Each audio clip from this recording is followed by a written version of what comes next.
दोस्तों, आज की कहानी है। ननद जी, आप प्रेग्नेंट हो तो मायके मत आना।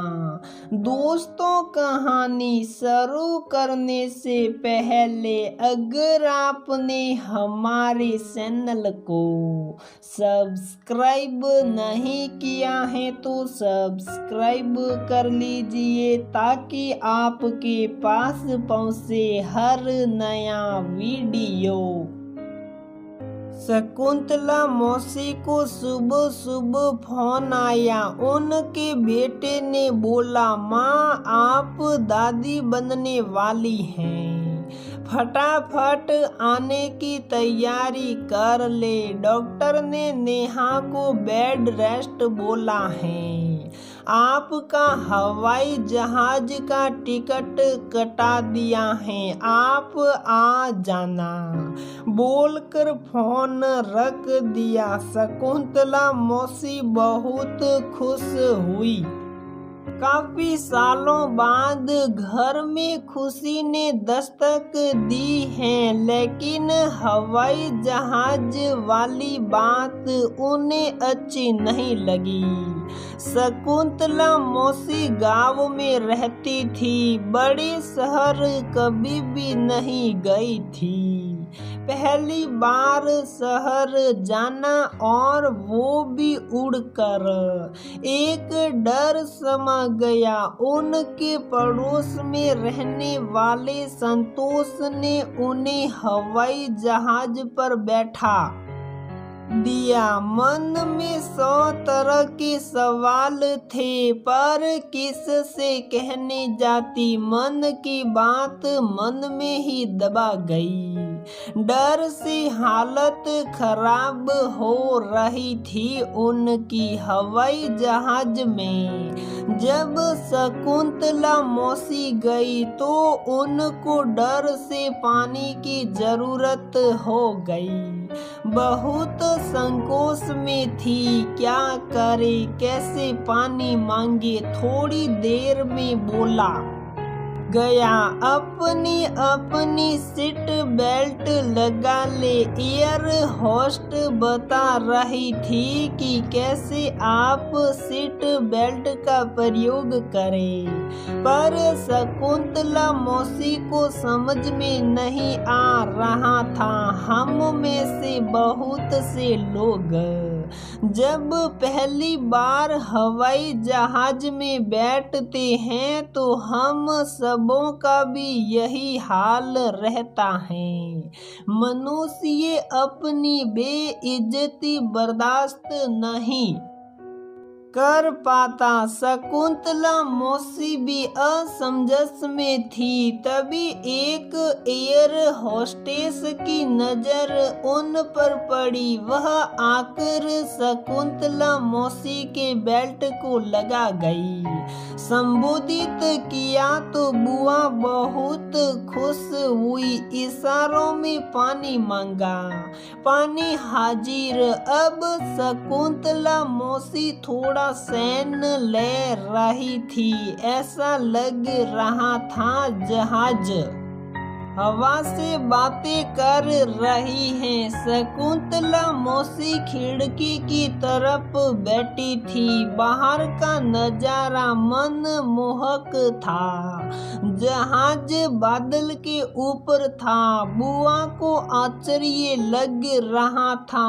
थोड़ी देर में उन्हें माउंट एवरेस्ट दिखाई देने लगा। सूर्य की प्रथम किरण उस पर पड़ रही थी तो सारा पहाड़ सोने से बना हो ऐसा लग रहा था।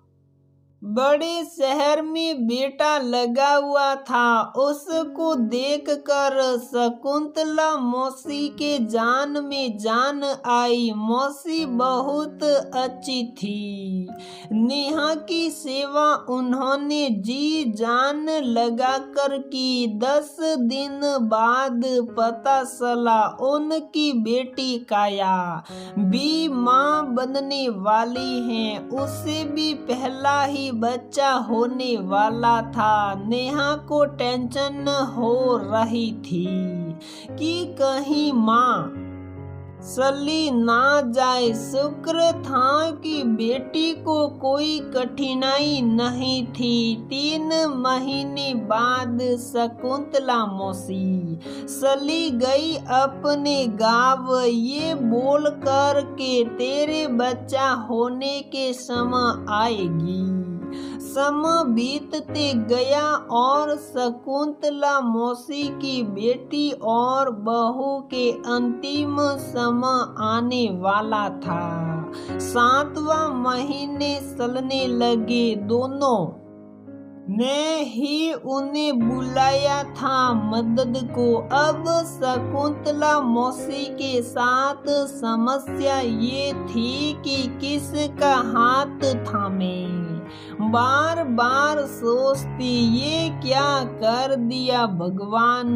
दोनों को एक साथ। शकुंतला मौसी को समझ में नहीं आ रहा था कि वह क्या करे, किसके पास जाए, किसके पास नहीं। परिवार में इस समय कोई भी साथ नहीं देता। समस्या बड़ी थी जिसका समाधान किसी के पास नहीं था।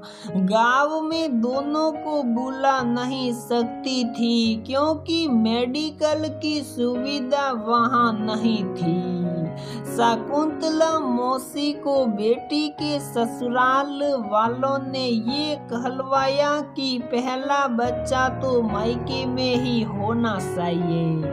बेटी की सास ने बोली कि मेरा भी तो अपने मायके में ही हुआ था ना। मेरे घर की परंपरा है कि बहू ऐसे समय में अपने मायके जाती है। मैं नहीं कर सकती कुछ, जिसकी बेटी है वो समझे।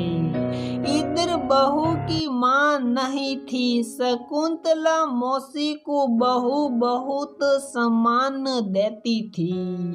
उसके पास भी तो नहीं जा सकती। उनकी बेटी को उसके ससुराल वाले विदेश भेजने को तैयार नहीं थे। शकुंतला मौसी ने एक उपाय निकाला। वो शहर गई, एक घर किराए पर लिया और अपने दोनों बच्चों को, जो कि बड़े शहरों में रहते थे, उनको खबर भिजवाई जिनको मेरी जरूरत है वो मेरे पास आ जाए। शकुंतला मौसी अब मानसिक रूप से खुश थी। वो जो पिछले काफी महीने से घुटन में जी रही थी, उससे आजाद हो गई थी। तो दोस्तों, हमारी ये कहानी यहीं पर समाप्त होती है। अगर आपको हमारी ये कहानी पसंद आती है तो प्लीज वीडियो को लाइक करें, शेयर करें और हमारे चैनल को सब्सक्राइब जरूर करें।